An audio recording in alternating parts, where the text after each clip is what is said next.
Hello everyone, welcome back to the channel. आज हम अपनी इस वीडियो में क्लास 9th कौशल विकास का चैप्टर नंबर 1 जिसका नाम है इंट्रोडक्शन टू एग्रीकल्चर प्रैक्टिसेस उसे शुरू करने वाले हैं। वीडियो को शुरू करने से पहले मैं आपको कुछ चीजें बता देना चाहती हूँ। पहला तो ये कि आप इस लेक्चर के अंदर एनसीईआरटी को लाइन बाय लाइन पढ़ने वाले हैं और उसी के साथ साथ सारी एक्टिविटीज और सारे पोर्टफोलियोज को भी आप कवर करने वाले हैं।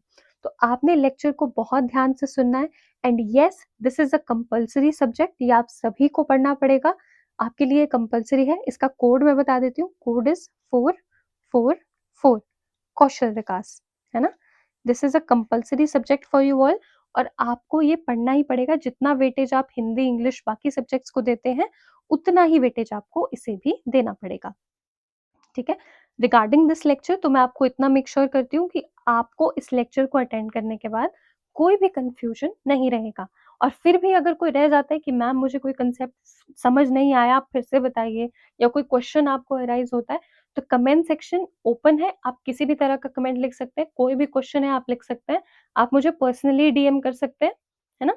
तो आपको किसी भी तरह की कोई प्रॉब्लम नहीं फेस होगी, ठीक है। आपने बस क्या करना है, आपने इसे कोई मूवी की तरह नहीं देखना है, आपने इसे प्रॉपर अटेंशन देके देखना है। आपने प्रॉपर अपनी नोटबुक रखनी है अपने पास, पेन रखना है, अपनी एनसीईआरटी रखनी है और नोट्स बनाने हैं मेरे साथ। जो जो आपको लगेगा कि इंपॉर्टेंट है, बाद में मुझे पढ़ना हो सकता है, बाद में मुझे हो सकता है मैं रिकॉल करने में मुझे दिक्कत हो या ऐसी प्रॉब्लम हो, तो आपने नोट्स बनाने हैं। और दूसरी कंडीशन ये भी हो सकती है कि आपके पास एनसीईआरटी अवेलेबल नहीं हो, तो ऐसी सिचुएशन में तो आपको बहुत ध्यान से लेक्चर को देखना है और जितनी भी चीजें आपको लग रही है कि एनसीईआरटी ने बहुत इंपॉर्टेंट दे रखी है, उन सभी के आपको नोट्स बनाने हैं और अपने साथ कैरी फॉरवर्ड करने हैं, ठीक है जी। चलिए, पहला चैप्टर है हमारा, तो थोड़ा इंट्रोडक्शन मुझे देना पड़ा। आगे के जितने चैप्टर्स होंगे उसमें हम फटाफट सीधा चैप्टर शुरू करवाएंगे। चलिए, हम शुरू करते हैं अपना इंट्रोडक्शन टू एग्रीकल्चर प्रैक्टिसेस। और मैंने कहा है ना, बिल्कुल अपनी नोटबुक्स और अपना अपना पेन, अपनी एनसीईआरटी साथ लेकर के बैठना है। इसको मूवी की तरह बिल्कुल नहीं देखना है, बहुत कंसंट्रेशन के साथ बैठना है, ठीक है। जो भी बच्चे अभी हर कहीं देख रहे हैं, अटेंशन नहीं दे रहे हैं, इधर देखो सारे, चलो। ओके, देख रहे हो ना सारे, चलो ठीक है।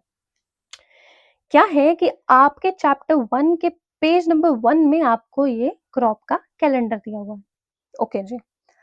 अब आप मुझसे पूछ सकते हैं कि मैम कैलेंडर तो हमने बहुत देखे हैं, ये क्रॉप कैलेंडर क्या होता है?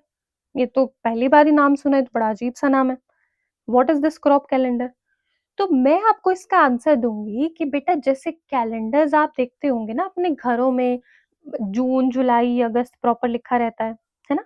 तो वैसे ही क्रॉप का भी अपना एक कैलेंडर होता है जो वो फॉलो करती है कि कौन सी क्रॉप अभी ग्रो करेगी, हार्वेस्ट करेगी, सो करेगी। तो उस चीज को पोर्ट्रे करने के लिए कि कौन सी क्रॉप, कौन सा प्लांट, कौन सा सीड कब ग्रो करेगा, कब हार्वेस्ट करेगा, कब हमने उसको सो करना है ना, इन सब चीजों को बेहतर तरीके से पोर्ट्रे करने के लिए, दिखाने के लिए हम बनाते हैं एक क्रॉप का कैलेंडर, ठीक है जी। अच्छा मैम, आपने क्रॉप कैलेंडर तो बता दिया, अब ये डायग्राम बताओ जरा हमें। चलो जी, डायग्राम भी बता देते हैं। डायग्राम में आप ऊपर देख पा रहे होंगे बच्चों, यहाँ लिखा है जनवरी, फरवरी, मार्च, अप्रैल, मई, जून, जुलाई, अगस्त, सितंबर, अक्टूबर, नवंबर, दिसंबर, ठीक है जी। यहाँ पे लिखा है राबी, खरीफ, जैद, ओके जी। यहाँ पे लिखा है ग्रोइंग, हार्वेस्टिंग, सोइंग। अच्छा, मैं अब नाम नहीं पढ़ूंगी, मैं आपको ढंग से समझाती हूँ, ठीक है। आपने ये राबी, खरीफ, जैद यहाँ देख लिया, यहाँ पे ऊपर आपने मंथ देख लिया। अब यहाँ पे आपको 3 डब्बे नजर आ रहे हैं। पहले आपको आ रहा है सोइंग, ठीक है जी। सोइंग के बारे में देखते हैं क्या होता है। मैं ये उम्मीद करती हूँ कि आप बिल्कुल बेसिक से पढ़ने आए हैं मेरे पास, तो मैं आपको बिल्कुल बेसिक से ही पढ़ाने की कोशिश करूंगी, एक एक चीज समझाने की कोशिश करूंगी। सोइंग में आप देखिए क्या होता है कि हमने कोई बीज लिया या हमने कोई सीडलिंग लिया, हमने लगाया उसको जमीन के अंदर, उस प्रोसेस को हम कहेंगे सोइंग, ठीक है जी। एक लाइन में मैंने बता दिया, अब मैं एक्सप्लेन करती हूँ। ये है मेरा बीज और ये है मेरा सीडलिंग। सीडलिंग बनाती हूँ अभी, ये देखो रूट्स हैं, है ना, ऊपर स्टेम है, छोटे छोटे से बिल्कुल पत्ते यहाँ पे आपको नजर आ रहे हैं। ये होता है सीड, सीड होता है एक बीज, और ये होती है सीडलिंग, सीडलिंग, है ना जी। सीड और सीडलिंग, सीड का मतलब होता है बीज, सीडलिंग का मतलब होता है जब बीज थोड़ा सा अंकुरित कर जाता है, हमें उसकी रूट्स दिखाई देने लगती है, हमें उसकी स्टेम दिखाई देने लगती है, तो हम उसको सीडलिंग कह देते हैं, है ना जी। चलिए, तो जब आप सीड या फिर सीडलिंग को जमीन में लगाते हैं, मिट्टी में लगाते हैं, तो उस प्रोसेस को ही हम क्या कहते हैं, उस प्रोसेस को ही हम सोइंग करना कहते हैं। ठीक है, सोइंग होता है सीड या सीडलिंग को मिट्टी के अंदर लगा देना, है ना। ठीक है जी, सोइंग पता लग गया। ग्रोइंग, ग्रोइंग तो मुझे लगता है समझाने की जरूरत नहीं है। ग्रोइंग का मतलब है सिर्फ साइज में बड़ा होना, लीव्स के ज्यादा होना, लीव्स का नंबर ज्यादा होना, लीव्स का थोड़ा साइज बड़ा हो जाना, स्टेम बड़ी हो जाना, हाइट बड़ी हो जाना, इन सब चीजों को हम ग्रोथ के अंडर रखेंगे। ओके, अब हार्वेस्ट क्या होगा मैम? हार्वेस्ट हमने देखा, हार्वेस्ट होता है कि एक सीड को या एक सीडलिंग को हमने जमीन में लगाया, है ना, मिट्टी के अंदर लगाया, अब वो सीड या सीडलिंग ग्रो कर गया, ग्रोइंग हुई इसकी। ओके जी, अब हमने उसको लगाया था, हमने यही सोच के लगाया था कि ये प्लांट जब हम लगाएंगे ग्रो हो जाएगा, बड़ा हो जाएगा, तो बड़ा होने के बाद हमें कोई फ्रूट देगा या कोई वेजिटेबल देगा, मान लो चने देगा या पीस देगा या कुछ भी देगा, एक्स वाई जी। तो उस एक पीरियड को हम बोलेंगे हार्वेस्ट करने वाला पीरियड। क्या समझ में आया आपको? आपको ये समझ में आया कि हार्वेस्ट क्या होता है? जब किसी प्लांट से हम कोई डिजायर्ड डिजायर्ड फ्रूट या डिजायर्ड वेजिटेबल को निकाल लेते हैं, उसको हम हार्वेस्ट करना कहते हैं। हार्वेस्ट करने में एक और चीज का आपको ख्याल रखना है कि ग्रोथ जब किसी प्लांट की पूरी तरह से हो जाती है ना, तो ही हम उसको हार्वेस्ट करते हैं। मतलब ग्रोथ इसीलिए तो हुई है ताकि फ्रूट या वेजिटेबल हमें मिल पाए। तो ग्रोथ का एंड स्टेप होता है हार्वेस्ट करना। ग्रो हुआ पहले, ग्रो होने के बाद हमें क्या मिल गया? फ्रूट मिल गया, वही हमारा हार्वेस्ट हो गया। मैंने आपको तीनों चीजें बहुत अच्छे से समझा दी। अब मैं आपको यहाँ बार बार ये ग्रोइंग हार्वेस्टिंग ये नहीं बताऊंगी, मैं आपको सीधा नाम लूंगी। राबी को देखते हैं पहले। राबी, राबी आप याद रखिए रजाई से। रजाई आप कब ओढ़ेंगे? आप रजाई ओढ़ेंगे विंटर में, है ना, आप ऐसे याद रख सकते हैं। वैसे ही इस वजह से इसका नाम नहीं पड़ा है, पर याद रखने में आसानी होती है। राबी, राबी रजाई, रजाई कब ओढ़ेंगे आप? सर्दियों में। तो राबी क्रॉप कौन सी होंगी? Winter crop. ठीक है जी, ओके, विंटर। अब विंटर क्रॉप का मतलब है कि इन क्रॉप्स को ग्रो करने के लिए चाहिए बहुत ज्यादा ठंडा एनवायरनमेंट। इतनी ठंड चाहिए इनको कि मतलब ये ठंड में ही ग्रो करेंगे, इनको गर्मी बर्दाश्त ही नहीं होगी इनसे, है ना। इतनी ठंड चाहिए कि आप बिल्कुल ठंडे एनवायरनमेंट में रख दो इनको, गर्मी नहीं बर्दाश्त कर सकती वैसे, है ना जी। चलिए, तो जब राबी की क्रॉप विंटर में ग्रो होती है ना, विंटर सीजन में ग्रो होती है, तो विंटर शुरू होने से जस्ट पहले हमें इनको सो करना पड़ेगा। मतलब विंटर शुरू होने ही वाली है, विंटर शुरू होने से जस्ट पहले हम इनको सो कर देंगे। वो क्या होगा? अक्टूबर नवंबर का महीना, है ना।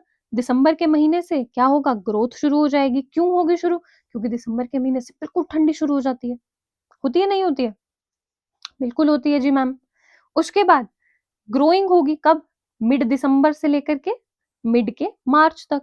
मिड के मार्च तक भी थोड़ी थोड़ी सी ठंड रहती है, उसके बाद गर्मी होने लग जाती है। अब इनसे गर्मी बर्दाश्त नहीं हुई, जैसे ही गर्मी आने लगी इन्होंने बोला लो जी लो, हमारे फ्रूट ले लो, हमें छोड़ दो, है ना। तो हमने क्या किया? हार्वेस्ट कर लिया, हमने ले लिए इनके फ्रूट, और ये प्लांट ने हमें दे दिया फ्रूट, और ये हो गए बाय बाय।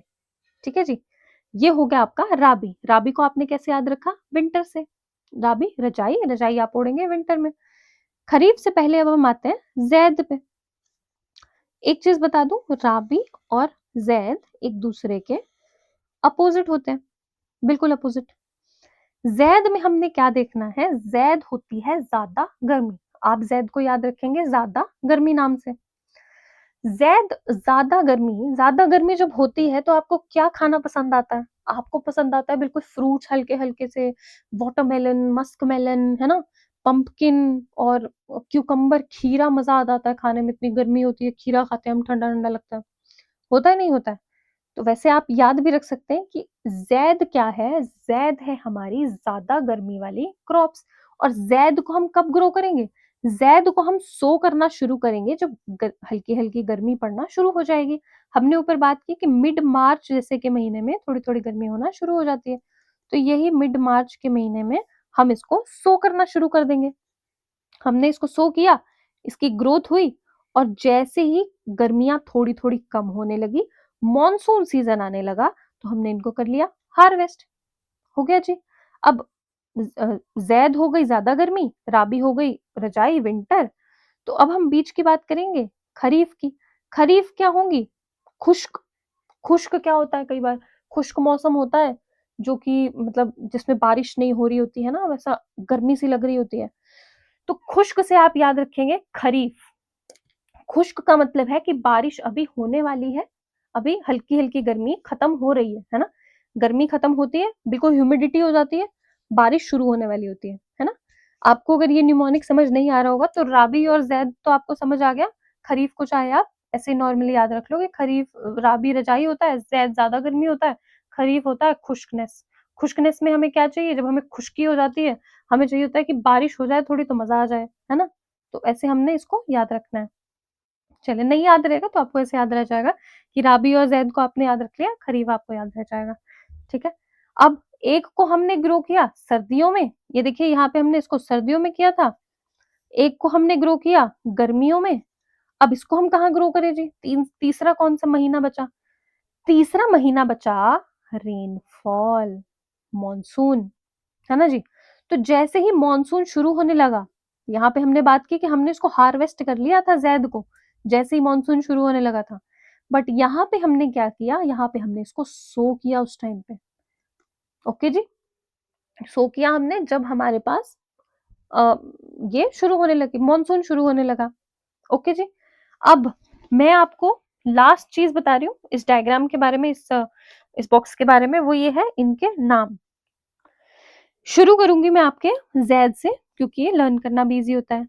ज़ैद क्या आएगा? ज़ैद में आएगा वाटरमेलन, मस्कमेलन, क्यूकम्बर, पंपकिन, ये आपको दिख रहा होगा, है ना? इसको आप ईज़ी से तरीके से ऐसे याद रखेंगे कि गर्मियों में हमें ये सारी वेजिटेबल्स या ये सारी फ्रूट्स खाना पसंद होता है, तो ये हमारी ज़ैद की क्रॉप्स आ जाएँगी, है ना? राबी का मैं आपको एग्ज़ाम्पल देती हूँ। राबी का मैं आपको एक न्यूमोनिक दे रही हूँ, अच्छे से सुनिएगा कि हमने व्हीट और बार्ले की रोटी खाई किसके साथ? ग्राम मस्टर्ड और पी के साथ, ठीक है?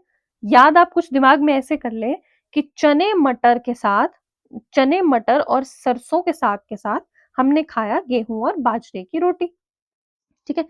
व्हीट गेहूँ, बार्ले बाजरा, गेहूँ और बाजरे की रोटी खाई हमने मटर, सरसों और चने के साथ, है ना? चने, सरसों, मटर के साथ हमने व्हीट और बार्ले की रोटी खाई, ठीक है? ये आपको याद रह गया? चने, मटर, सरसों के साथ हमने व्हीट और बार्ले की रोटी खाई। ओके, ये आपको न्यूमोनिक याद हो गया, राबी की आपको क्रॉप्स याद हो गई। उसके बाद राबी की क्रॉप के साथ ज़ैद की क्रॉप्स मैंने आपको याद करवा दी थी, ये ईज़ी-ईज़ी थी। जो बची वो खरीफ की हो गई। ओके जी, यहाँ मैं आपको थोड़ा-सा बता दूँ, कई बच्चों को ग्राउंड नट में कन्फ्यूज़न होता है बहुत ज़्यादा। ग्राउंड नट मूँगफली को कहते हैं, कॉटन, शुगरकेन ये सब आसान है, बाजरा हिंदी वर्ड है, ज्वार भी हिंदी वर्ड है, मेज़ मक्कई को कहते हैं, मक्की को, है ना? राइस पता होगा चावल को कहते हैं, ग्राम ग्राम चना, चने को ग्राम कहते हैं, मस्टर्ड क्या होता है? सरसों होता है मस्टर्ड, पीज़ मतलब मटर, बार्ले, बाजरा, व्हीट, गेहूँ, है ना जी? चलो, आपको मेरे हिसाब से मैंने आपको ये सारा का सारा टेबल समझा दिया, काफ़ी टाइम लगा हमें इसे समझने में, बट इन माय ओपिनियन अब आपको इसके अंदर कोई भी कन्फ्यूज़न नहीं रहना चाहिए। ठीक है जी? कोई भी प्रॉब्लम होगा पूछ सकते हैं नीचे, बट ये मेरे हिसाब से पूरा क्लियर है। राबी रजाई, ज़्यादा गर्मी, ज़ैद, जो बचा खरीफ। चलिए, आगे देखते हैं। फिगर 1.1 की बात करते हैं। फिगर 1.1 में जो हमने यहाँ पढ़ा, क्या बोल रही है एनसीईआरटी इसके बारे में? कि figure 1.1 is an example of crop calendar. जो फिगर 1.1 हमने ऊपर पढ़ाई की जिसके बारे में, वो था एक क्रॉप का कैलेंडर, ठीक है? That provides the structural schedule for farming activities, जो कि प्रोवाइड करता है हमें एक स्ट्रक्चरल शेड्यूल, एक प्रॉपर शेड्यूल प्रोवाइड करता है हमें कि कौन सी क्रॉप कब ग्रो होनी है, कौन सी कब हार्वेस्ट होनी है, किसका कब सोइंग होना है ना? इस तरह का हमें प्रॉपर शेड्यूल प्रोवाइड करता है ऐसा कैलेंडर। और किसके लिए प्रोवाइड करता है? फार्मिंग की एक्टिविटीज के लिए, है ना, फार्मिंग की एक्टिविटीज के लिए प्रोवाइड करता है, so that farmers can make decision, जिससे कि फार्मर्स जो होते हैं, जो हमारे किसान होते हैं, वो डिसीजन ले पाते हैं। किस चीज का डिसीजन ले पाते हैं? वो प्लांट करने का डिसीजन, रिलेटेड टू प्लांटिंग, कि प्लांट कब करना है, सो कब करना है, सो मैंने आपको बताया था, है ना। मेंटेनेंस का, मेंटेन करना है हमें, कि कहीं पेस्ट उसको खराब ना कर दे, कीड़ा ना लग जाए हमारे प्लांट को, उस चीज के मेंटेनेंस के लिए। हार्वेस्टिंग कब करनी है, इस चीज के लिए, है ना। ये सब जो क्रॉप कैलेंडर है वो हमारे किसानों को हेल्प करता है।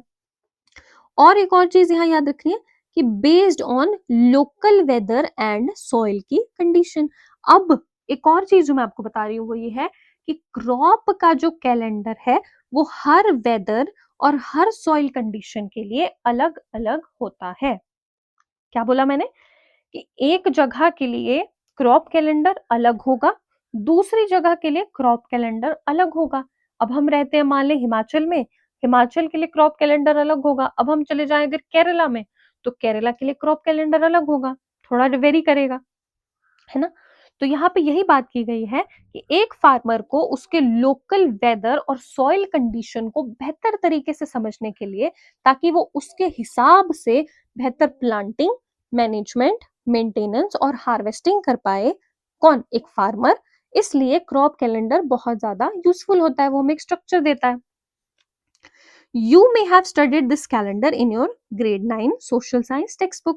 आप बच्चों, आपने ये जो भी मैंने आपको कैलेंडर पढ़ाया, ये कैलेंडर आपने ग्रेड 9 सोशल साइंस की टेक्स्ट बुक में भी पढ़ा होगा। जो आपकी क्लास 9 की टेक्स्ट बुक है सोशल साइंस की, आपने उसमें भी ये कैलेंडर पढ़ा होगा। These calendar are created by agriculture organization. जो भी एग्रीकल्चर ऑर्गेनाइजेशन होती हैं, जो कृषि के लिए विकास का काम करती हैं या उनकी हेल्प करती हैं, उस तरह की ऑर्गेनाइजेशन, या फिर रिसर्चर्स जो रिसर्च करते हैं, या समटाइम्स या खुद कई बार फार्मर्स देमसेल्फ, फार्मर अपने आप ही इन इस तरह के कैलेंडर को बनाते हैं। इस तरह के कैलेंडर वो लोग बनाते हैं ताकि उनकी मदद हो सके। ओके जी, चलिए अब हमें यहाँ बात करनी है कि in this chapter you will, इस चैप्टर में आप क्या करेंगे? आप करेंगे पहले तो understanding the importance of agriculture practices, कि एग्रीकल्चर प्रैक्टिसेस की अपने आप में क्या इंपॉर्टेंस है, आप उसको अंडरस्टैंड करने वाले हैं। फिर आप अंडरस्टैंड करेंगे एग्रो क्लाइमेट रिलेशनशिप, कि एग्रीकल्चर और क्लाइमेट का आपस में क्या रिलेशनशिप है, एग्रो क्लाइमेट, एग्रीकल्चर और क्लाइमेट का रिलेशनशिप। ठीक है जी। फिर आप सेटअप करेंगे एक मीटरियोलॉजिकल ऑब्जर्वेटरी को। आप अभी देखेंगे आगे जब हम बात करेंगे क्या होता है मीटरियोलॉजिकल ऑब्जर्वेटरी, आप उसके बारे में भी स्टडी करने वाले हैं अभी आगे, है ना। फिर आगे आता है test and improve the soil quality. आप सॉइल क्वालिटी को टेस्ट करना भी सीखेंगे और उसकी क्वालिटी को कैसे इम्प्रूव करते हैं उसके बारे में भी आप सीखेंगे। फिर टेस्ट कैसे करते हैं और ट्रीट कैसे करते हैं सीड्स को। पहले तो टेस्ट करना है हमने कि ठीक है, नहीं है, खराब है, और अगर प्रॉब्लम है कुछ तो हम उसको ठीक कैसे करें, ट्रीट कैसे करें, उस तरह की चीजें हमने सीखनी है। फिर आगे बात आती है आइडेंटिफाई की process related to agriculture practices. जितने भी इंपॉर्टेंट प्रोसेसेस हैं, जितनी भी इंपॉर्टेंट चीजें हैं, जो एक्टिविटीज हैं हम परफॉर्म करते हैं एग्रीकल्चर प्रैक्टिसेस के दौरान, उसके बारे में हम सीखेंगे। आगे आता है एक्सप्लोर करेंगे हम वोकेशंस के बारे में, जो भी एग्रीकल्चर प्रैक्टिसेस से रिलेटेड है, जितने भी वोकेशंस रिलेटेड है। आगे हम देखते हैं आइडेंटिफाई क्वालिटी क्राइटेरिया। क्वालिटी का क्राइटेरिया कैसा, अच्छी है हमारी क्वालिटी, जो हमारा प्रोड्यूस हुआ है, हार्वेस्ट हुआ है, उसकी क्वालिटी खराब है, कैसी है, उसको आइडेंटिफाई कैसे करेंगे, है ना, उसके बारे में भी हम जानने वाले हैं। और क्या होगा? वो एग्रीकल्चर होगा, है ना, एग्रीकल्चर प्रोड्यूस होगा, और एग्रीकल्चर प्रैक्टिसेस से ही जो हम चीजें हमें मिलेंगी, हार्वेस्ट मिलेगा, उसी के बारे में हम क्वालिटी चेक करेंगे। और भी बहुत सारी चीजें हम यहाँ देखने वाले हैं। चलिए आगे हम देखते हैं इंट्रोडक्शन के बारे में। एनसीईआरटी क्या इंट्रोडक्शन बता रही है? We are one of the oldest agriculture civilization in the world, है ना। यहाँ एनसीईआरटी कहती है कि जितनी भी पुरानी ह्यूमन की सभ्यताएं रही हैं, मानव सभ्यता रही है, उन सभी मानव सभ्यताओं में से हमारी इंडिया में जो हम बात कर रहे हैं, हम इंडस वैली सिविलाइजेशन की बात कर रहे हैं, तो हमारी सभ्यता भी ओल्डेस्ट रही है एग्रीकल्चर में, मतलब हम भी काफी पुराने वक्त से एग्रीकल्चर को प्रैक्टिस करते थे। We are one of the oldest agriculture civilization in the world.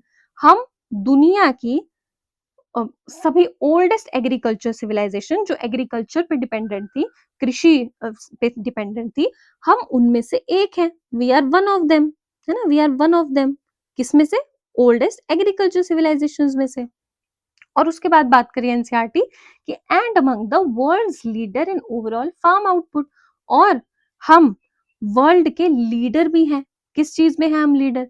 Farm के आउटपुट में, कि जो हम एग्रीकल्चर में चीजें बनाते हैं, जो हम आउटपुट बनाते हैं, हम उसमें लीडर हैं। मतलब हमारे इंडिया में जितना भी फार्म आउटपुट बनता है वो बहुत ज्यादा है, वो लीडिंग पे है। जितनी भी फार्मिंग की वजह से हमारे पास क्रॉप्स बन पा रही हैं, फ्रूट्स वेजिटेबल्स बन पा रही हैं, वो बहुत ज्यादा अमाउंट में है।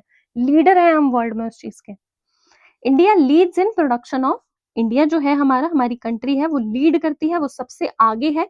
किस चीज में? प्रोडक्शन ऑफ वेजिटेबल्स में, है ना, सब्जियों में, फलों में, फ्रूट्स में, दूध में, मिल्क में, अंडों में, एग्स में, एंड मछली, फिश में।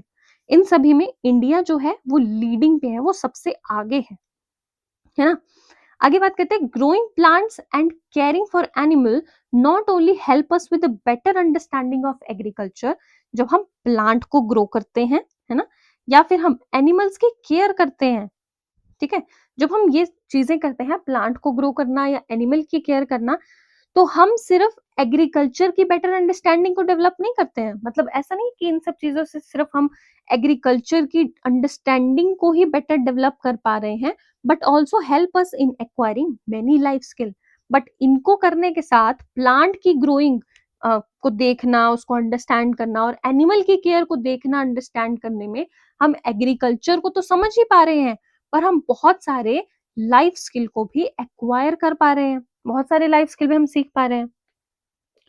आगे बात करते हैं कि the agriculture sector also has opportunities for different jobs and entrepreneurship. बहुत, ओ आई एम सो सॉरी, हाँ, एग्रीकल्चर सेक्टर जो है हमारा, उसके पास बहुत सारी अपॉर्चुनिटीज हैं, डिफरेंट जॉब्स हैं हमारे पास। मतलब एग्रीकल्चर सेक्टर हमारा अपने आप में बहुत सारी अपॉर्चुनिटीज देता है जॉब के लिए और इंटरप्रेन्योरशिप के लिए, है ना, ताकि हम खुद का बिजनेस कर पाए, इंटरप्रेन्योरशिप कर पाए।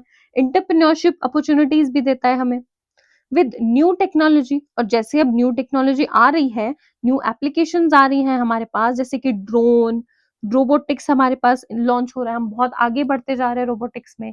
बायोटेक्नोलॉजी के बारे में हम बहुत नॉलेजफुल होते जा रहे हैं, आर्टिफिशियल इंटेलिजेंस के बारे में हम बहुत नॉलेजफुल होते जा रहे हैं।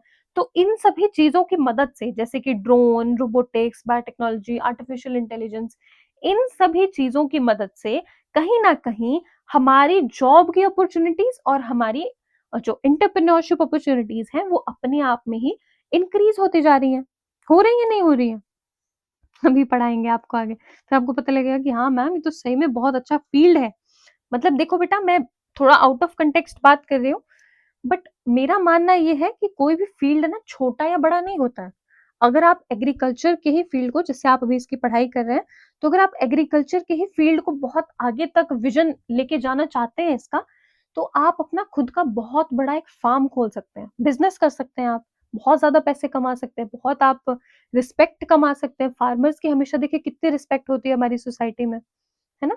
तो आप भी इन सब चीजों में, मतलब ऐसा नहीं पढ़ना है कि बस एक सब्जेक्ट लगा दिया है, पढ़ना पड़ रहा है। आप इसे बहुत इंटरेस्ट लेके पढ़िए, क्योंकि हो सकता है कल को आप इसके बेसिस पे अपना ही कोई बिजनेस करना शुरू कर दें। हो सकता है, नहीं हो सकता है? बताइएगा मुझे कमेंट सेक्शन में। चलिए, अब हम बात करते हैं द कृषि प्रकाशन, ठीक है, ओके। यहाँ पे है, it provides a detailed account of traditional agriculture techniques, ठीक है। हमारे पास ना बहुत ज्यादा ट्रेडिशनल एग्रीकल्चरल टेक्निक्स हैं, ठीक है, हमें जो ऑलरेडी पता है, जिसमें कि इंक्लूड होता है सॉइल को प्रिपेयर करना, क्रॉप को सिलेक्ट करना, इरिगेशन टेक्निक्स के बारे में बताना, सीजनल प्लानिंग के बारे में कि कैसे हम सीजन को प्लान करें कि सर्दियों में कौन सा ग्रो होगा, विंटर में क्या होगा, समर में क्या होगा, उस चीज के बारे में प्लान करना। और पेस्ट मैनेजमेंट करना, इसके बारे में हमें ऑलरेडी बहुत ज्यादा ट्रेडिशनल नॉलेज अवेलेबल है। ट्रेडिशनल नॉलेज मतलब जो पुराने जमाने से आ रही है, हम उसको फॉलो कर रहे हैं, हम उसको मानते हैं, है ना, जो पुराने जमाने की आप कह सकते हैं कि एग्रीकल्चर प्रैक्टिसेस हमारे पास अवेलेबल है। अब अगर ये ब्लेंड कर दी जाए साइंटिफिक ऑब्जर्वेशन से, ठीक है, it blends with scientific observation and ecology और इन्वायरमेंट की नॉलेज। साइंटिफिक ऑब्जर्वेशन आपको पता है, साइंस की नॉलेज उसमें ब्लेंड कर दी जाए, और साथ ही में इकोलॉजी। इकोलॉजी क्या होता है? इन्वायरमेंट की नॉलेज, ठीक है।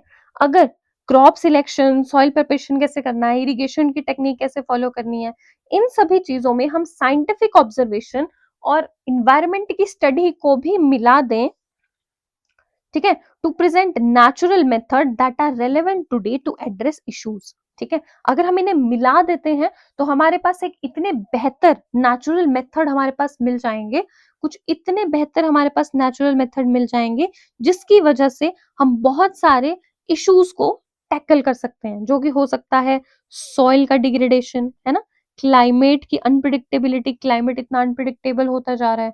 बट अगर हम अपनी ट्रेडिशनल प्रैक्टिसेस को साइंटिफिक ऑब्जर्वेशन और इकोलॉजी की मदद से हम उसे ब्लेंड करें, और तीनों चीजें अपने आप में हम हेल्प लेकर के फिर हम आगे प्लानिंग करें, बेटर मैनेजमेंट करें, तो हम इन सभी चीजों से बच सकते हैं। And over use of chemical fertilizers, है ना, इन सभी चीजों का हम ख्याल रख सकते हैं। चलिए आगे देखते हैं। Agriculture has shaped India's socio-cultural life over centuries by influencing its traditional and rural lifestyle. अब हम बात कर रहे हैं कि जो एग्रीकल्चर है ना हमारा, जो खेती बाड़ी हम जिसकी बात कर रहे हैं, एग्रीकल्चर की हम बात कर रहे हैं, एग्रीकल्चर ने हमारे इंडिया के सोशल कल्चरल लाइफ को बहुत ज्यादा शेप किया है, अपने आप में उसको एक बहुत बड़ी शेपिंग की है। किसने? एग्रीकल्चर ने। ठीक है, अब हम ऐसा कैसे कह सकते हैं, मैं इसका एक एग्जांपल देती हूँ आपको, 2 मिनट स्टे करके। वो मैं ये कहना चाहती हूँ इस तरह से कि देखिए, आप ना अपने आसपास देखते होंगे कि कुछ फेस्टिवल्स मनाए जाते हैं, ठीक है, जैसे लोहड़ी होती है, मकर संक्रांति होती है। तो आप जब इन फेस्टिवल्स की डीप में जाएंगे ना कि इन्हें क्यों मनाया जाता है, तो आप एक चीज कॉमन नोटिस करेंगे कि ये सारी चीजें ना एग्रीकल्चर से रिलेटेड है। आपको ये समझ में आएगा। कैसे समझ में आएगा? आपको ये पता लगेगा कि एग्रीकल्चर जब प्रोड्यूस हुआ ना, जब हमारे पास कुछ जैसे सब्जियां आई, मान लो हमारे पास ज्वार, बाजरा, ये सब चीजें हमारे पास प्रोड्यूस हुई, तो उनके प्रोड्यूस के साथ साथ हमारी सिविलाइजेशन ने उनको एक फेस्टिवल के रूप में मनाना शुरू कर दिया। तो ये कहना बिल्कुल भी गलत नहीं होगा कि एग्रीकल्चर का प्रोड्यूस, ठीक है, खेती बाड़ी का प्रोड्यूस जो हमारे पास मिला, जो हार्वेस्ट मिला, गेहूं, बाजरा, ये सब चीजें मिली, इनके हार्वेस्ट को ही हमने अपने आप में एक फेस्टिवल का दर्जा दे दिया, जैसे Makar Sankranti, Lohri and all that, है ना।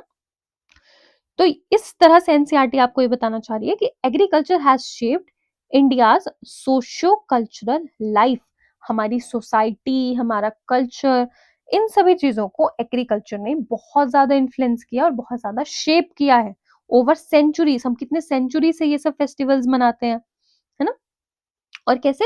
Bye influencing its traditional and rural lifestyle. Agriculture ने हमारी इन्फ्लुएंस किया है, किसे? हमारे ट्रेडिशंस को और हमारी लाइफस्टाइल को भी। And strengthened community with practices like farming festival. यहाँ वही बात की गई है कि हमारी कम्युनिटीज को भी स्ट्रेंथन हुआ, हमारी कम्युनिटीज भी स्ट्रेंथन हुई है इस वजह से। मकर संक्रांति पे, लोहड़ी पे हम सारे आपस में मिलते हैं, है ना, बातें करते हैं, एंजॉय करते हैं, फेस्टिवल मनाते हैं। तो एग्रीकल्चर ने सिर्फ सोसाइटी को ही बेनिफिट नहीं किया है, ठीक है, मतलब सोसाइटी को तो बेनिफिट किया ही किया है, हमारे कल्चर में उसने एक शेप भी दी है अपने आप में। हम अपने आप में उनको एक फेस्टिवल के रूप में मनाना शुरू कर चुके हैं, है ना। और किस चीज को? एग्रीकल्चर के प्रोड्यूस को, उसके हार्वेस्ट को। Okay, this sector has played an important role in strengthening the nation.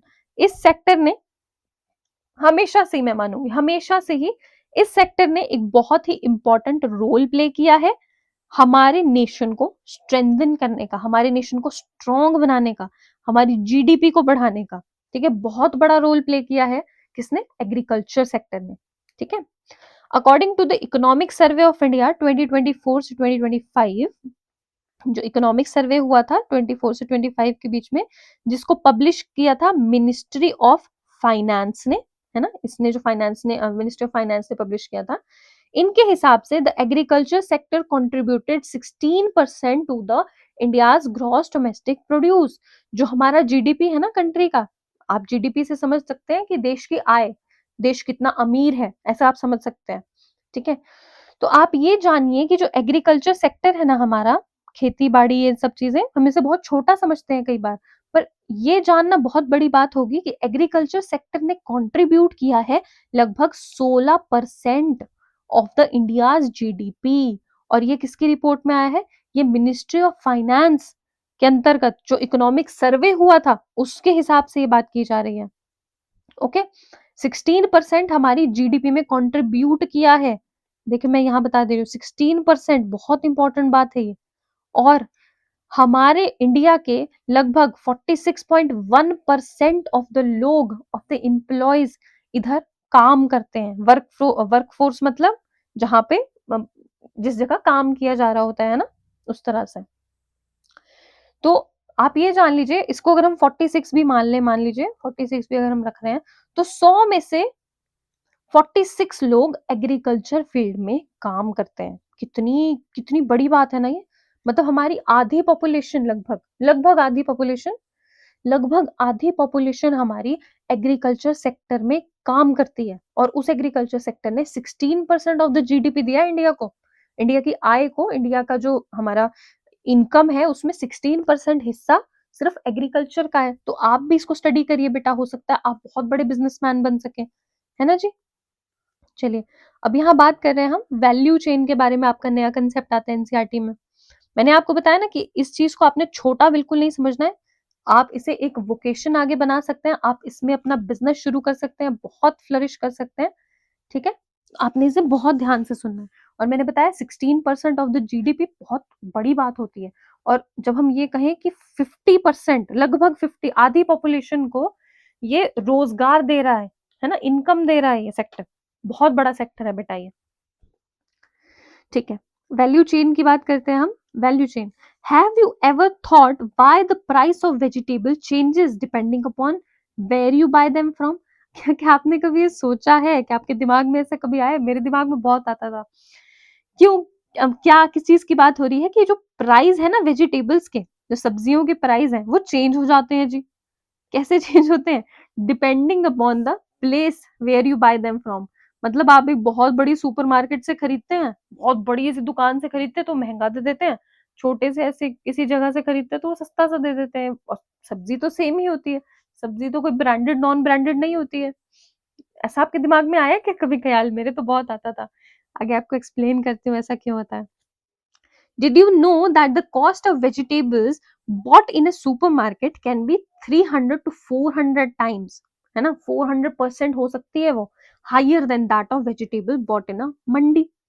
अब यहाँ पे क्या बोल रही है एनसीईआरटी आपको कि आप जानते हैं, डिड यू नो, कि जो कॉस्ट है ना वेजिटेबल्स का, जो आप कहाँ से खरीदते हैं, सुपरमार्केट से खरीदते हैं, कैन बी 300 to 400% हाइयर। कितना ज्यादा है ये, मतलब 300 से 400% ज्यादा होता है, हो सकता है, मतलब इससे भी ज्यादा हो सकता है, एनसीईआरटी बता रही है। सुपरमार्केट की वेजिटेबल एक नॉर्मल मंडी की वेजिटेबल से, नॉर्मल मंडी हिमाचल प्रदेश वाली मंडी नहीं, जो सब्जी मंडी होती है, ठीक है। तो सुपर मार्केट वाली वेजिटेबल एक मंडी की मार्केट, सब्जी मंडी की वेजिटेबल से 300 से 400% हाइयर हो सकती है, ठीक है, percent higher than the vegetables of bought in mandi. कितनी अजीब बात है ना ये। आगे पढ़ते हैं। The cost of any agriculture produce increases as it travels further और इज प्रोसेस्ड फर्दर। अब इसका आंसर क्या है? मैं आपको क्या आंसर दूंगी कि क्या होता है कि एग्रीकल्चर जो प्रोड्यूस होते हैं ना, जैसे टमाटर या फिर आलू, गोभी, कुछ भी है जो हमने प्रोड्यूस किया, तो उसका उसका cost, the cost of agriculture produce, किसी भी एग्रीकल्चर प्रोड्यूस का कॉस्ट इंक्रीज होता है कब? जब वो ट्रेवल करता है। फर्दर आगे ट्रैवल करता है। मैं समझाऊंगी आगे कैसे ट्रैवल करता है, अभी आप ये समझिए कि जैसे जैसे वो आगे ट्रैवल करता है उसका कॉस्ट इंक्रीज होता जाता है ना। अगर वो प्रोसेस होता है तो और भी ज्यादा इंक्रीज होता है, अगर पैकेजिंग हो गई तो और भी ज्यादा इंक्रीज होगा, डिफरेंट हो जाएगा।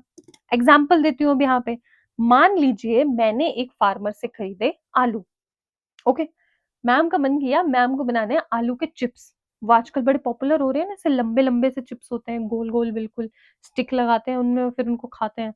मैम का मन किया कि मुझे ना वो वाले, पता नहीं क्या बोलते हैं उनको, मुझे वो वाले आलू के चिप्स बनाने हैं। ठीक है जी, चलो, मैम ने सोच लिया, मैम लेके आए फार्मर से बहुत सारे आलू। मैंने फार्मर से आलू खरीदे, मान लें कितने के, यहाँ लिख देती हूँ, मैंने फार्मर से आलू खरीदे 10 रुपया किलो, ठीक है, 10 rupees per KG, okay, 10 rupees per KG मैंने फार्मर से आलू खरीदे, ठीक है। अब मैंने उसको प्रोसेस किया। प्रोसेस करना क्या होता है मैं आपको सिखाती हूँ। प्रोसेस करने का मतलब ये होता है कि मैंने इस 10 रुपया किलो के जो आलू थे इनमें कुछ परफॉर्म किया, कोई एक्टिविटी की, इनको कुछ, इनमें मसाला डाला, इनको तला, तेल में तला, इनमें कुछ ऐड किया, प्रिजर्वेटिव ऐड किए, है ना। तो मैंने क्या किया, ये जो आलू मैंने लाए थे प्रोसेसिंग के नाम पे मैंने क्या किया, इनको छोटे छोटे, वैसे वो राउंड राउंड मैंने बता रही थी ना, वैसे मैंने पीसेस में इनको काटा मान लीजिए, और वैसे काटने के बाद मैंने इनको कर दिया फ्राई, ठीक है। तो फ्राई हुए इनके, अब इनकी कॉस्ट बन गई 20 रुपया पर kilo, 20 rupees per KG, okay, ये हो गई इनकी कॉस्ट। चले, अब मेरे को बोला किसी बंदे ने कि आप ना इसको पैक करके बेचना शुरू कर दो। ठीक है मैडम, आपने तो बड़ा अच्छा बिजनेस खोला है, आप इसको अब पैक करके बेचना शुरू करो। अब मैंने क्या किया, मेरे को पैकिंग के भी तो पैसे लगाने हैं इस पे, मेरे प्रिजर्वेटिव्स डलेंगे, मेरा मटेरियल भी लगेगा, किस मटेरियल से मैंने पैक करना है, हर एक चीज का होगा। मान ले मैंने प्लास्टिक से पैक करना है, प्लास्टिक यूज नहीं करना चाहिए, पर अगर मुझे प्लास्टिक से पैक करना है उसे, ठीक है, तो मैं क्या करूंगी, मैं ये जो 20 रुपए पर केजी वाले आलू थे, अब ये मेरे बिकने लगेंगे 30 rupees per KG, 30 rupees per KG.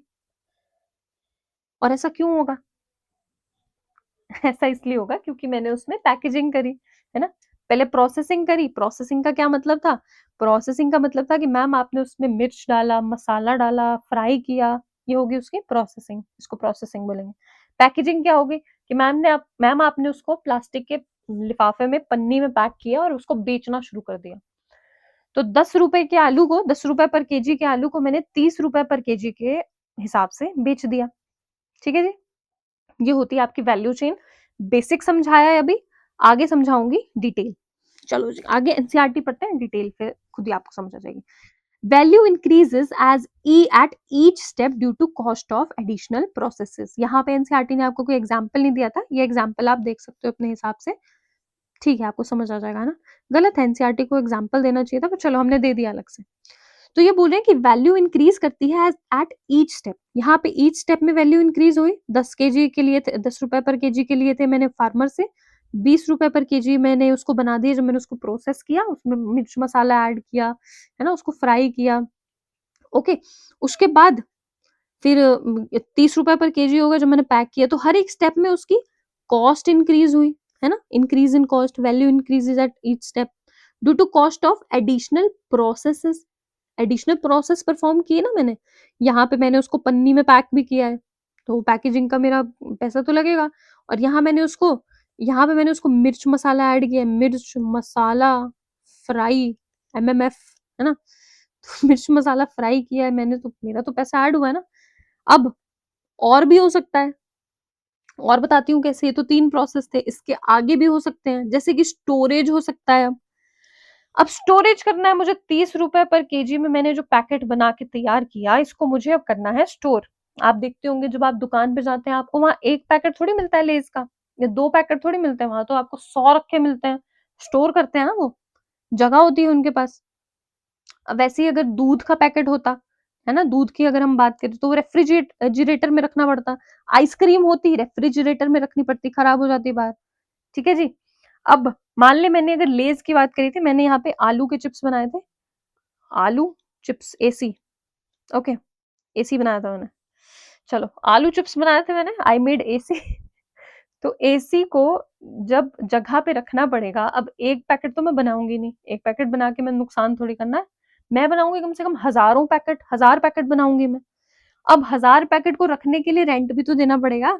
कहाँ रखेंगे हम उनको? छत पे थोड़ी रख देंगे, छत पे तो चिड़िया उड़ा के ले जाएगी। तो रेंट भी तो देना पड़ेगा, रेंट देंगे जी हम, जहाँ पे हम उन चिप्स के पैकेट को रखेंगे।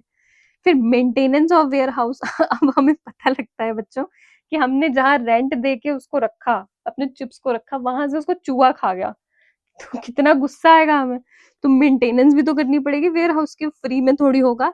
अब आप किसी इंसान को रखेंगे कि तूने चूहा भगाना है वहां से, वहां चूहा आता है तो चूहे को भगा दे, ठीक है? या वहां कोई इंसान आता है चोरी करने आता है तो चोरी करने वाले को भगा दो, रेंट पे तुमने दिए, तुम उसको देख रेख करो उनकी।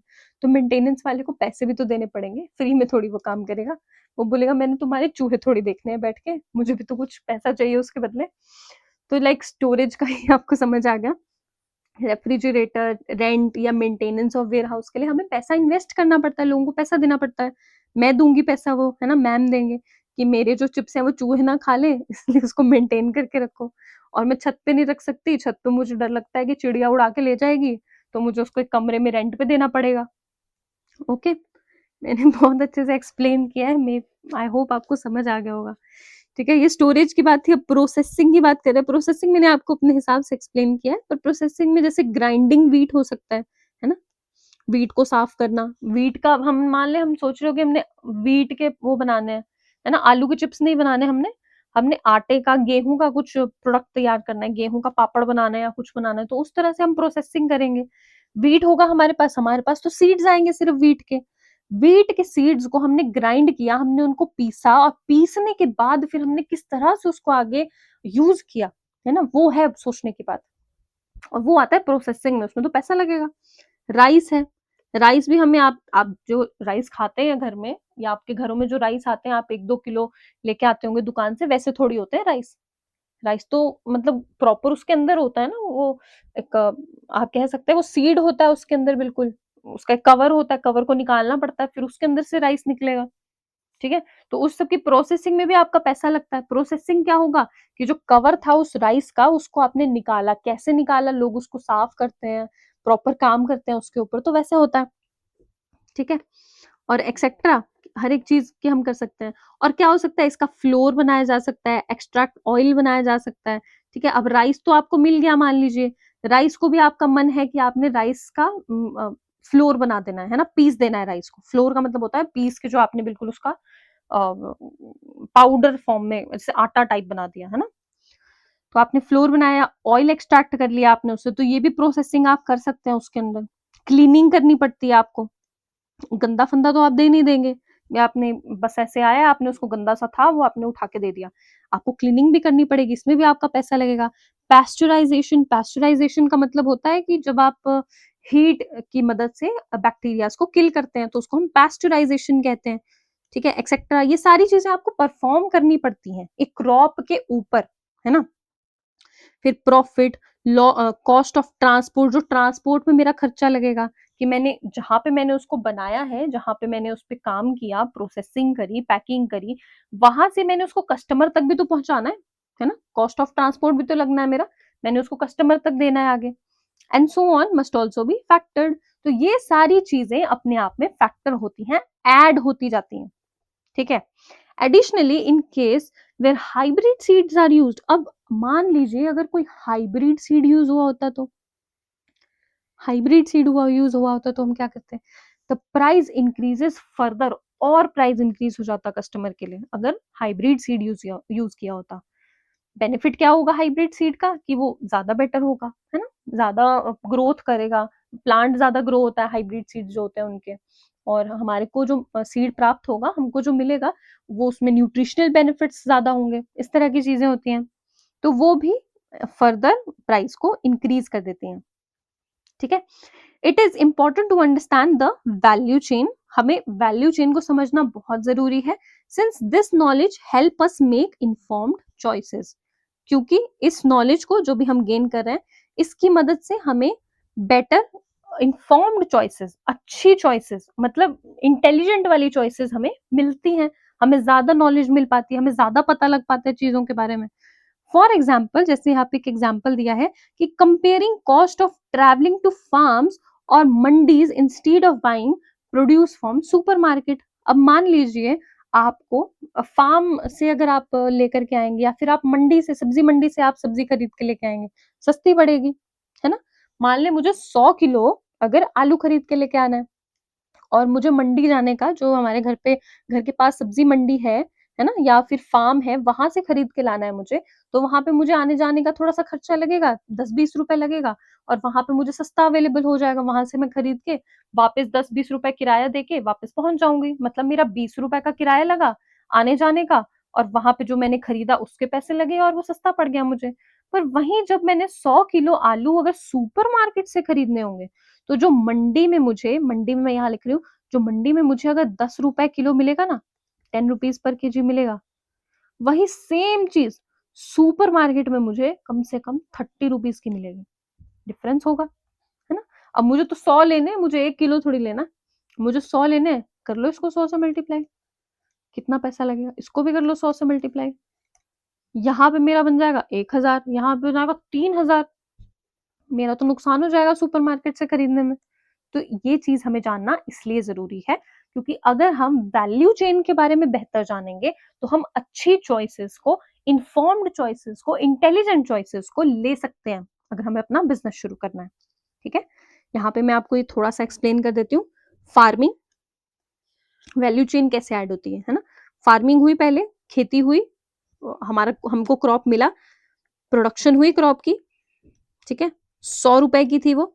फिर हार्वेस्ट हुआ, पोस्ट हार्वेस्ट उसको क्लीन करना पड़ता है, यहाँ लिखा नहीं है, मैं से बता देती हूँ, क्लीन करना पड़ता है पोस्ट हार्वेस्ट, उसको कुछ पेस्टिसाइड वगैरह, कुछ अगर पेस्ट होते हैं उस पर खराब हो जाता है, उसको रिमूव करना पड़ता है, हर एक चीज को साफ सफाई करनी पड़ती है, जहां रख रहे हैं उस जगह को साफ करना पड़ता है, वो पोस्ट हार्वेस्ट हैंडलिंग हो जाएगा।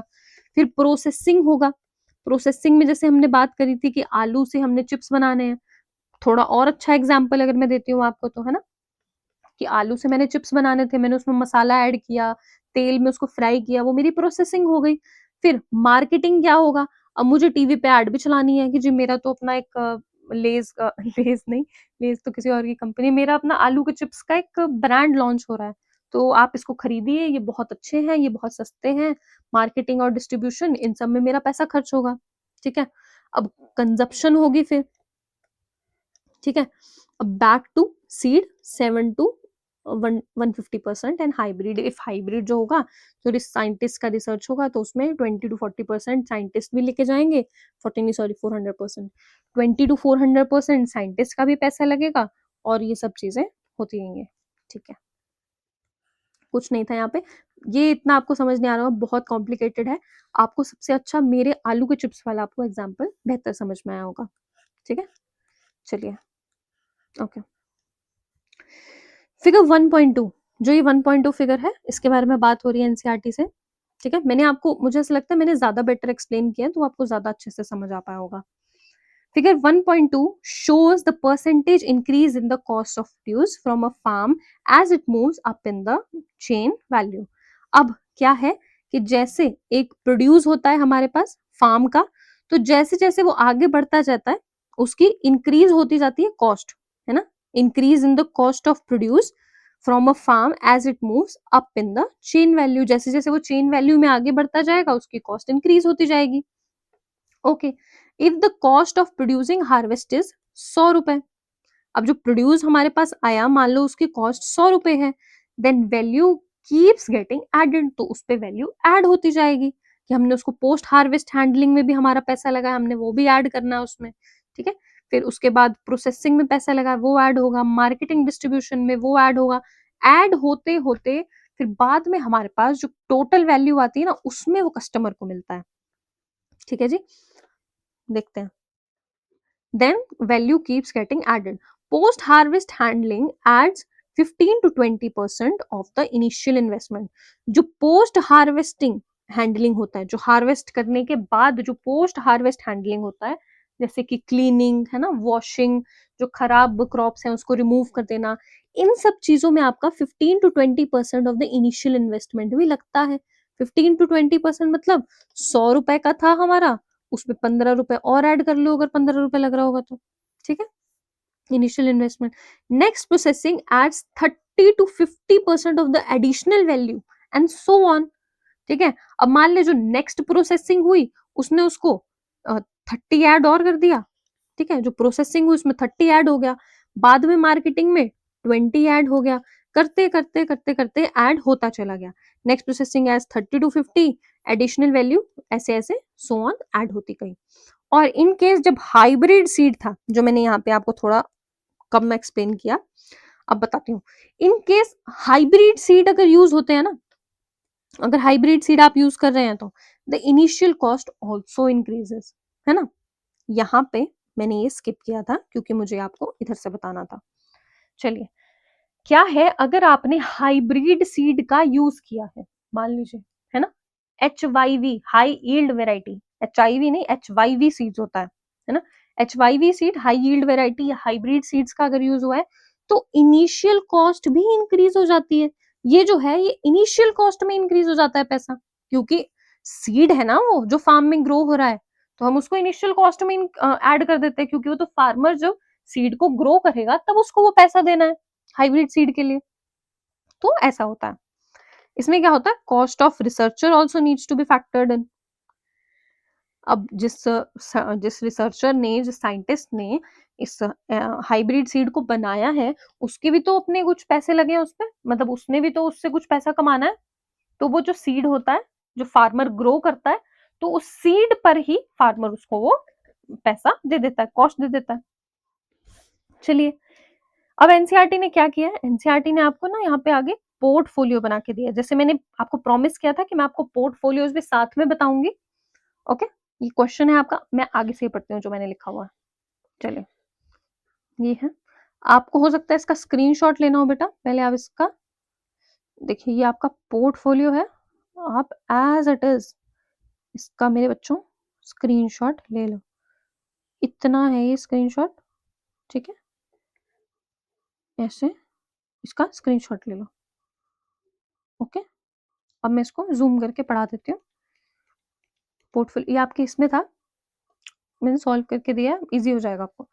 इसमें बोला है select any product that you can trace back to agriculture practices, जो कि एग्रीकल्चर प्रैक्टिसेस में कोई यूज होता है ऐसा कोई प्रोडक्ट लीजिए। इस पे ना मैं लिखती नहीं हूँ क्योंकि मुझे लगता है आपने ढंग से देखना होगा ना, क्योंकि ये आपका काम का है, हो सकता है आपने ये बनाना भी हो।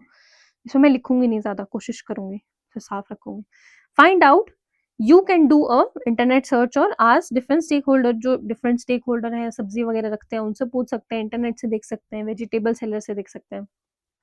Price of the raw material, raw product जो आपने यूज किया है उसका प्राइस देखना है, जो सोल्ड हुआ है उसका प्राइस आपको पता करना है ना। And the cost at which it is sold, ये आपको पता करना है। What is the price difference, क्या प्राइस डिफरेंस है, किस प्राइस डिफरेंस पे वो रॉ मटेरियल तैयार हुआ था और किस प्राइस डिफरेंस पे वो बेचा गया है, उसको आपने फाइंड आउट करना है। Find out why the value of raw product increases. चलिए देखते हैं, हमने यहाँ पे टमाटर, टमेटो की बात की, यहाँ पे टमाटर भी लिख दिया है, ठीक है। इसको इसको मत लिखना बेटा, टमाटर लिख दिया साथ में, लिख देना हिंदी में लिखना बट टमाटर। चलो, टमेटो की बात की गई है। फार्मर ने जो सेल किया था वो 20 रुपए किलो पे किया था। आज हमने एक फार्मर से पूछा मंडी पे, उसने कहा हमने 20 रुपए किलो पे किया था। अब एक रिटेल सेलिंग प्राइस जो था, जो जिस प्राइस पे सेल हुआ है वो था 40 रुपया किलो। ये हमने पूछा, एक रिटेलर से पूछा जो सेलर था, जो सेल कर रहा था। प्राइस डिफरेंस क्या हुआ कि 40 पे बेचा गया, 20 पे बना था, 20 रुपए पर केजी का डिफरेंस हुआ है, ठीक है। अब क्वेश्चन यहाँ आता है, why does the value increases, value आखिर इंक्रीज हो क्यों रही है, ये आपका आंसर। आप अगर स्क्रीनशॉट लेना चाहें तो आप स्क्रीनशॉट भी ले सकते हैं, ठीक है। पहला है ट्रांसपोर्टेशन कॉस्ट, एक्सप्लेन करती हूँ हल्का सा। ट्रांसपोर्टेशन कॉस्ट क्या होगा, tomatoes are transported from farms to market, जहां पे फार्म में वो बना उधर से मार्केट में उसको ट्रांसपोर्ट होना था, पैसा लगा, ट्रांसपोर्टेशन कॉस्ट ऐड हुई, +1 कर लिया हमने। Sorting and grading, good quality tomato are separated from damaged one, जो गुड क्वालिटी के टमेटो थे उनको सेपरेट किया हमने, डैमेज भी थे कुछ बीच में, उनको हटा दिया, उनको फेंक दिया।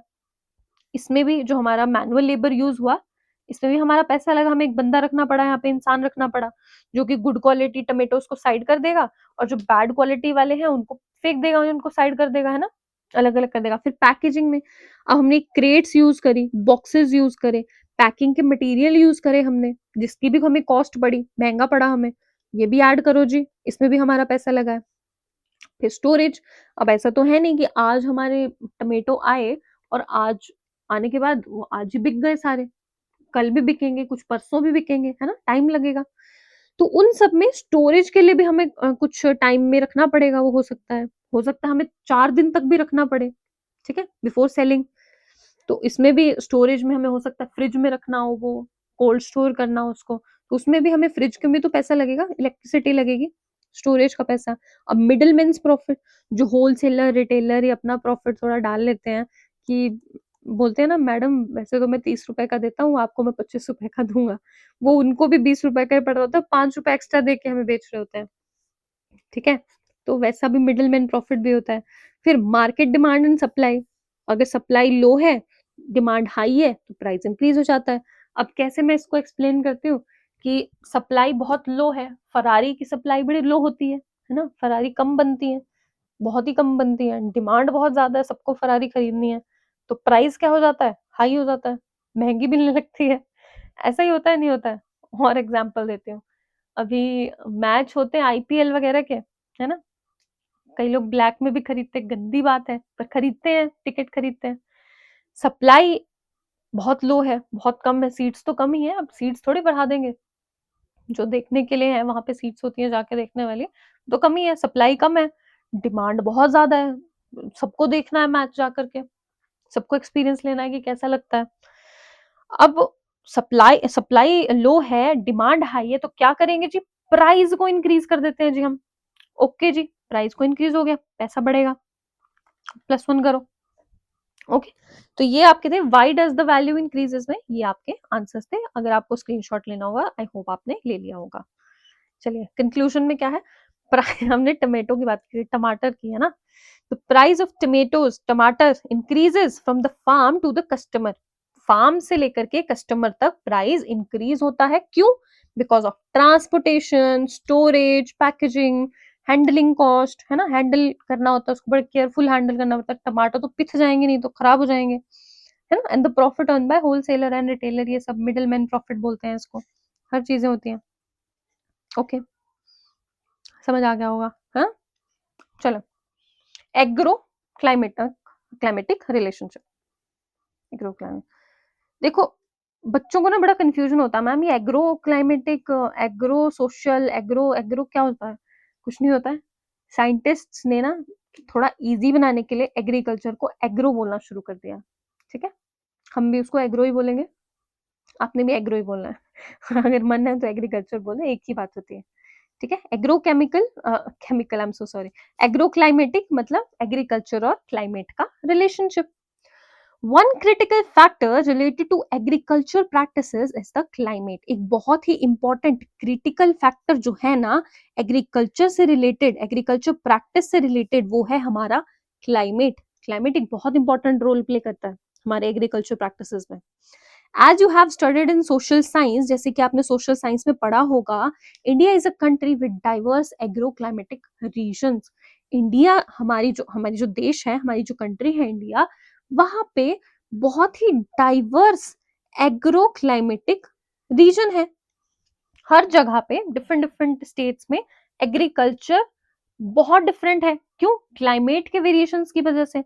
तो क्लाइमेट वेरिएशन होगा तो एग्रो क्लाइमेटिक कंडीशंस अलग हो जाएंगी, है ना, जो भी एग्रीकल्चर क्लाइमेट पे डिपेंड करेगा वो अलग हो जाएगा, डिफर हो जाएगा, दिखती सी बात है। From the Himalayas to the coast of Kerala, Himalayas के कोस्ट से लेकर के केरला, हिमालय के पहाड़ों से लेकर के केरला के कोस्ट तक, है ना, हिमालय इतने बड़े बड़े पहाड़ों से लेके केरला के कोस्ट तक, the cropping pattern changes from region to region, जो क्रॉपिंग का पैटर्न है, जिस तरह से क्रॉप को उगाया जाता है, ग्रो किया जाता है, हार्वेस्ट किया जाता है, तो क्रॉपिंग पैटर्न चेंज होता है रीजन टू रीजन, जगह जगह पे चेंज होता रहता है, हिमालय में अलग है, केरला में अलग है। अब on the basis of climatic condition, climatic condition के बेसिस पे some part of the country grows rice. अब इतना क्लाइमेटिक वेरिएशन हमारे पास प्रेजेंट है, तो इस क्लाइमेटिक कंडीशन की वजह से कुछ जगह, कुछ पार्ट में राइस ग्रो किया जाता है। Some part are known for wheat, कहीं पे वीट गेहूं ग्रो किया जाता है, कहीं कपास कॉटन, कहीं सोयाबीन होती है, कहीं शुगर केन होती है, मिलेट्स होती है, एक्सेट्रा एक्सेट्रा। ये सब चीजें अलग अलग जगह पे ग्रो की जाती हैं। और कहीं पे फ्रूट्स भी ग्रो किए जाते हैं। वही बात है, अलग अलग जगह पे अलग अलग चीजें ग्रो की जाती हैं। क्यों? क्योंकि क्लाइमेट अलग है। क्लाइमेट अलग होने की वजह से एग्रीकल्चर अलग हो जाता है। ठीक है जी, चलिए। In India meteorological department, the Indian meteorological department IMD, है ना, Indian meteorological department play a very vital role in recording meteorological observations and providing agro technological advisory services. Okay, इसको समझाने से पहले मैं मिट्रियोलॉजिकल समझाती हूँ। मिट्रियोलॉजिकल वर्ड क्या होता है, इसका मीनिंग क्या होता है। मिट्रियोलॉजिकल का मतलब होता है साइंटिफिक स्टडी करना अर्थ के एटमॉस्फेयर की और वेदर के फिनोमिना की। किस तरह से वेदर बिहेव करेगा, अर्थ का एटमॉस्फेयर कैसा है, इन सभी चीजों की जो ऑब्जर्वेशन हम करते हैं, जो स्टडी हम करते हैं, उसको मिट्रियोलॉजी बोलते हैं। क्या होता है मिट्रियोलॉजी? अर्थ के वेदर के बारे में आप ये समझ लो, क्लाइमेट, वेदर, इन सब चीजों के बारे में स्टडी करने को हम मिट्रियोलॉजी कहते हैं। तो इंडियन मेट्रोलॉजिकल जो डिपार्टमेंट है ना, वो बहुत ही इंपॉर्टेंट वाइटल रोल प्ले करता है रिकॉर्ड करने में मेट्रियोलॉजिकल ऑब्जर्वेशंस को। जो भी मेट्रोलॉजिकल ऑब्जर्वेशंस हमारे पास हैं, है ना, उन सभी को रिकॉर्ड करने में बहुत इंपॉर्टेंट रोल प्ले करता है। और ये सभी जो इंफॉर्मेशन ये रिकॉर्ड करता है, उसको प्रोवाइड करता है ये एग्रो टेक्नोलॉजिकल एडवाइजरी सर्विसेज को। नाम से समझने की कोशिश करते हैं। एग्रो टेक्नोलॉजी, जो एग्रीकल्चर में टेक्नोलॉजी का यूज करेंगी, उनकी एडवाइजरी की सर्विस, वो एडवाइस करेंगे पहले, है ना, कि कैसे कैसे एग्रीकल्चर में टेक्नोलॉजी को यूज करना है ना। इन सभी चीजों को हेल्प प्रोवाइड करता है कौन? Metrological department, Indian meteorological department. The weather forecast and advisories help farmers in planning their crops in kharif, rabi and summer season। और जो ये फोरकास्ट, जो वेदर फोरकास्ट हमें मिल पाता है ना, जो एडवाइजरीज हमें मिल पाती हैं, ये हेल्प करती हैं फार्मर्स के प्लान करने में उनके क्रॉप को, कि कब हमने खरीफ क्रॉप ग्रो करना है, कब राबी क्रॉप ग्रो करना है, कब समर सीजन में हमने कौन से क्रॉप ग्रो करने हैं। इन सभी चीजों में हमारी मदद करती है। बिसाइड्स वार्निंग अबाउट रेनफॉल और स्नो, रेनफॉल और स्नो की बात, उनके बारे में वार्निंग देने के बजाय, मतलब देने के बजाय नहीं, उनको देने के साथ साथ, मतलब उनकी वार्निंग देने के साथ साथ जो IMD है ना, इंडियन मेट्रोलॉजिकल डिपार्टमेंट है, वो मेट्रोलॉजिकल डेटा और फोरकास्ट देती है और हेल्प करती है अदर एजेंसीज को भी ये प्रिडिक्ट करने में कि लाइफ स्टॉक डिजीजेज आ सकती हैं कुछ, है ना, कुछ डिजीजेज हैं वो ग्रो हो सकती है, इस टाइम पे गर्मी है, ऐसी कंडीशन में ये हो सकता है ना। और अगर हमें पता लग जाता है कि किस तरह की प्रॉब्लम्स कॉज हो सकती हैं, तो हम उसका ट्रीटमेंट कर सकते हैं या प्रिवेंशन कर सकते हैं। जैसे आपको एक एग्जांपल देती हूँ, वैसे ही इसका एग्जांपल सेट नहीं होगा, पर आपको थोड़ा समझ में आएगा कि आपने सुना होगा न्यूज में, जब कोविड-19 बहुत ज्यादा हो रहा था, फैल रहा था, तो ये न्यूज में बहुत पॉपुलर हो रहा था और हमें पता भी लग पा रहा था, ये सच भी था एक्चुअली, कि गर्मियों के मौसम में कोविड बढ़ेगा, है ना, क्योंकि कीटाणु बढ़ेगा, मल्टीप्लाई होगा, रैपिड मल्टीप्लिकेशन होगा। इन सभी चीजों की वजह से हमें पता लग पाया। तो ऐसे ही मेट्रियोलॉजिकल डिपार्टमेंट में जो लाइव स्टॉक डिजीजेज होती हैं, उसके बारे में भी प्रिडिक्शन कर दी जाती है कि वो बढ़ सकती है ना, या उनका ब्रेकडाउन हो सकता है, बहुत ज्यादा इंक्रीज हो सकती है, जिसकी वजह से हम टाइमली एक्शन ले पाते हैं और प्रिवेंट कर पाते हैं या ट्रीट कर पाते हैं इन सब चीजों को। ओके, चलिए आगे बात करते हैं टेक्नोलॉजी एंड आर्टिफिशियल इंटेलिजेंस के बारे में। क्या है technology and artificial intelligence? Technology is a is the greatest thing जो हमें मिल पाई है, अगर हम एग्रीकल्चर की बात करें तो, है ना। India has one of the most extensive public weather information system. हमारे पास पब्लिक को बताने के लिए कि किस तरह का वेदर आने वाला है, किस तरह का वेदर होने वाला है, बारिश होने वाली है, बहुत गर्मी चलेगी, लू होगी, इन सभी चीजों की इंफॉर्मेशन देने के लिए हमारे पास एक बहुत ही एक्सटेंसिव, बहुत ही बढ़िया, हम कह सकते हैं, public weather information system available है। है नहीं है? आप कभी नोटिस करना अपने पेरेंट्स के फ़ोन में कि आपके पेरेंट्स के फ़ोन में ना मैसेज आ जाता है कि अगले 2 दिन बहुत भारी बारिश होने वाली है या अगले 6 घंटे में बहुत भारी बारिश होगी। जैसे हम हिमाचल में रहते हैं तो हमारे यहाँ पे कुछ ऐसा मौसम होता है, आपको पता होगा, बहुत बादल वगैरह फटते हैं इधर। तो इस तरह की सिचुएशन होती है तो हमें मैसेजेस आते हैं। तो वो इंडिया का अपने आप में इतना ब्रिलियंट, हम कह सकते हैं extensive public weather information system ही तो है कि हमें इतनी नॉलेज मिल पा रही है ना? अब यहाँ पे हम आईएमडी की बात करें, इंडियन मेट्रोलॉजिकल डिपार्टमेंट की, ये प्रोवाइड करता है district and block level weather forecast through SMS alert. जैसे मैंने अभी बताया कि आईएमडी प्रोवाइड करता है डिस्ट्रिक्ट लेवल और ब्लॉक लेवल पे वेदर फोरकास्ट के बारे में, किस तरह का वेदर होने वाला है उसके फोरकास्ट हमें पहले से पता लग जाता है ताकि हम सावधान रह पाए। ठीक है, और हमें कैसे मिलता है ये? एसएमएस अलर्ट्स के थ्रू मिल जाता है। All India radio, all India radio में भी हम आसानी से सुन पाते हैं। दूरदर्शन चैनल पे हमें इसमें इंफॉर्मेशन मिल जाती है। जो कम्युनिटी रेडियो होते हैं आजकल, they are not very popular, but थोड़े पुराने टाइम पे जब आपके पेरेंट्स का टाइम होगा या आपके दादा दादी का टाइम रहा होगा, तो उस टाइम पे कम्युनिटी रेडियो बहुत ज्यादा यूज होते थे और इन्हीं से हमें नॉलेज मिल पाती थी। मोबाइल ऐप्स हैं आजकल हमारे पास, हम फटाफट चेक कर लेते हैं कि हमने घूमने जाना है, कहीं गर्मी मतलब बहुत ज़्यादा लू तो नहीं चलेगी या बारिश तो नहीं होगी, हमारा प्लान तो नहीं फ्लॉप हो जाएगा, उस तरह से। उसके बाद किसान पोर्टल एंड कृषि विकास केंद्र, ये भी हमारे पास एक पोर्टल है, इसकी वजह से भी हमें पता लग पाता है ना? ऐप्स लाइक भारत विस्तार, भारत विस्तार एक ऐप है developed by the government of India, जिसको गवर्नमेंट ऑफ इंडिया ने डेवलप किया है। ये भी इसी के लिए, वेदर के लिए। Offer a range of services to farmers, जो कि फार्मर्स को एक रेंज ऑफ सर्विसेज देता है, इंक्लूडिंग एग्रो क्लाइमेटिक डेटा। जो हमारे पास भारत विस्तार नाम का एक ऐप है, इसको गवर्नमेंट ऑफ इंडिया ने बनाया है। ये बहुत ज्यादा फार्मर्स को सर्विसेज प्रोवाइड करता है, रेंज ऑफ सर्विसेज, बहुत सारी सर्विसेज, जिसमें कि एग्रो क्लाइमेटिक डेटा भी इंक्लूडेड होता है। ठीक है, आगे क्या बताती है NCERT? Panchayat level metrological data, panchayat level metrological data के बारे में बताती है। Panchayat level metrological data including temperature, rainfall, soil, moisture and wind direction are available on digital platform या ऐप like the ग्रामीण कृषि मौसम सेवा। अगर हमें पंचायत लेवल पे या पंचायत लेवल पे मेट्रोलॉजिकल डेटा के बारे में जानना है, तो हमारे पास एक ऐप है जिसका नाम है ग्रामीण कृषि मौसम सेवा। ये एक ऐप का नाम है, हम इसे यूज करते हैं। ओके, तो चलिए, इतना आई होप आपको क्लियर हो गया होगा, अच्छे से समझ आ गया होगा। मैंने कोशिश की है कि मैं आपको बहुत इजी एक्सप्लेनेशन देने की ट्राई करूं। एंड विद दिस हम अपना पार्ट 1 खत्म करते हैं। नेक्स्ट वीडियो में हम इसका पार्ट 2 करेंगे और एक्टिविटीज जितनी है वो देखेंगे।